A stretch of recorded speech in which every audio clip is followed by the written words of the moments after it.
Ebusiafo ene adofono mema obibia akwaba ede eba too much GH so Ghana wahala jumede ena mede ebesomo na ebusiafo ene de nsem aba beto yapno eso no eni enya ye papa achese wo sha ehwe ene de ye Okada driver anaso Okada rider wo ene Nigeria Brono ani ede eye Abia State asujafo mienu akwakọ Brono achese ka kete na nka woto ananom ewo eye ensiedo na sei na eye Okada rider yi wode ne nsem etu edwa na achese wo Abia State wono mu na achese wo hwehwe anaso wo pepe eye nkrofo a wo mo ebeba ba befro eye na Okada na ne be bia ye wo mpese wo mfa no nko wode wo mo akọ na no na achese owo eye na Ru Junction wono mohia eye asojafo mienu a na se nkrofo mienu a wo mo hye eye asrafo atade na ebiemu ensoso no wo mo afade no wo mo noma wo mo eye wo mo nyina tete wo mo eye asojafo wo mo friend no sem won fa wo mo enko eye biaya ni din edi eye ni hato enu nti wo fa wo mo editina eye ni moto no esom ede wo mo eko na wo se wo kwan so a wo mu duru eye Spiritan University wo ni achi ewo pe ena eye asrafo yi eka kire ne se wonjina eye ehonum sa bra no susu na chese wo maduru eye biaya na chese eben eye kwaye brito mu kakra na enu ena chese wo mo de no kokoshe ho ekikire no buru no dri chese wo mo esibirim na ankasa ene wo hwe eye emfonyi a eye abrantia wo gina ho ne ye de eye sese kan ya pai ni tirim ne nsa nso so ye bia na nsa eho na nimu atwitwa ne won kwa ne babusiafo mi hu ye krampo na chese menu mu krampo atoma no chese mi hu de mi eye mi hu na no na ye nua ba ma no ede ensam no etu edwa na chese wo mo eburu no ewie ye no wo mu jai no se anka wonda eye enwura mu ehonum na chese nka wonto nanom ewo ensedo na eno na akwakọ ye bema yi onya akokodrum ekenya ne ho kakra awia yen kakra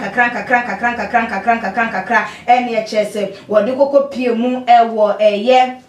ekwan no eho a koduru wonum no ene wo mo ne nam eye enkwan enchen eye passerbys no wo mo na chese wo mo ehu no a wo mo eboa no ede no ekokopie mu ewo eye ayaresa bia chese o meki eye niwe etimi enya ne hu edidi emu na ebiemu no na chese wodi etu jase ni motorbike ne ede anase ni Okada ne de eye asrafo no a chese wo susu se wo mo ya asrafo so ye mo ya asrafo de obi ntimi che na suso ena mama fadi nti wo chirim se wo mo ye asrafo no wo mo efa eye ni Okada bike no na chese wo mo suso etu ede eye den etne yem na abusiafo ensem we bebeto edwana Ghana fo binum se ada bi ade we de eni enyan na eba ne sen na yetimi makwan masa enioma we eye den ekoso eye den na yetimi etimi ehwe nipa dasani anim se ye bruno ye kunu ye prano ama wono nsoso ohaw etimi aye den ato no se asojafo wo mo ya asojafo ampa ade a ene na osu ene eban a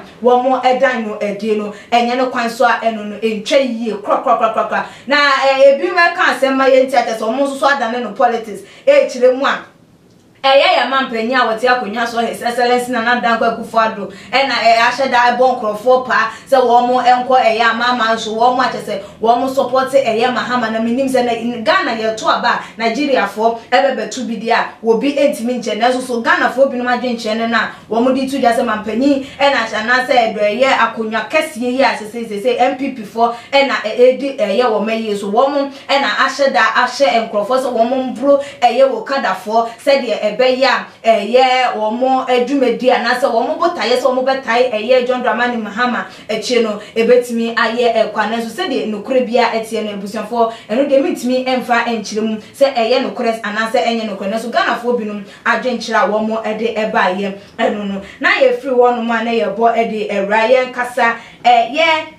Yen papa ni din ede Nana Kwaku Bonsam say ye boni dia wonim say ni dia age ye wo mayi mu aheta ni nyina ye say wo ye konfo ana say obi a che say wo kom adodo na ede enim no na ne dey ye Nana Kwaku Bonsam atake to ni Facebook page so akwa kire ye ensem bia amagana fo obi a adwemu aye ni he say dey na papa wo pache na say na ni post no etie wo say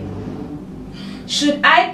contest or not? I think it is now time to do away with corrupt politicians for the betterment of our country. We ending the first post that was there to Ebim and I was signed by saying I am happy today because I am going to be a member of Parliament. We ene Nana Kwaku Bonsam nensema wodi etu ejana na Ghana for say na obese o memedi MP no empeso aso ben mantamo ben constituency ben na obese o memeye MP ewo no ene na wo mo so de wo mo ho abo wo mo ho eso edie we ene Ghana for binom adwentra wo mo de ebaye na no na ebinom say there be the first post no say de wo kan yesem it's time say we do away with corrupt politicians no for the betterment of the country not just Ghana na ye ho dwen ewo Kwaku Bonsam na Kwaku Bonsam ni tirim enti no ewo behia ye nhwe nipa no nisu ye nhwe ne ban na emom ye nhwe ne pa ewo ni mu no na ye nye den ye ngina so ne emfa enye bibi emfa ma wo man Ghana enti obi no mususu say ebetimi aye say yan papa yi obetimi abo ama wo man Ghana akoso because they say keta se hye ne proye dream die kan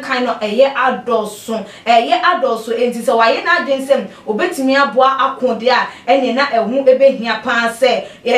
importam wofon wo mo ebe den ebe ma wo madwen ICP na ene wo mo ato ama na so wo mo etimi ayi no se wo mo MP na so abusuafo ye ni mamanyoko kura wo kwa kogina ede ama se ye MPP amanyoko se ye NDC amanyoko CPP se ye chirabosum do akua donko do wo bia entimi nche na so ni nyina mu wonfa emmetu dwane ye ni de eche bibia a ye de baba aba besom ahwefo ene etiefo wo hwe okada ride ye ne dey chese asojafo asrafo edi no boni na wo hwe ye Nana Kwaku Bonsam so ensomodi etu edwa den na wo so betimi aka fanfo wagye nche ebram too much in comment section subscribe to the channel no na share meeting e de akua sika pada sene ye besane share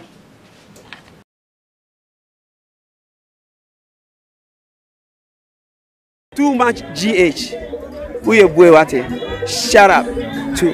your fans and everybody who is watching Too Much GH. Me dey Isaac Odwampo, we betun afem the great ampo mbrembren. Wonu me nka mo ne hwe Too Much GH. Too Much GH. Mo ye too much. Na me so me ye amo fire.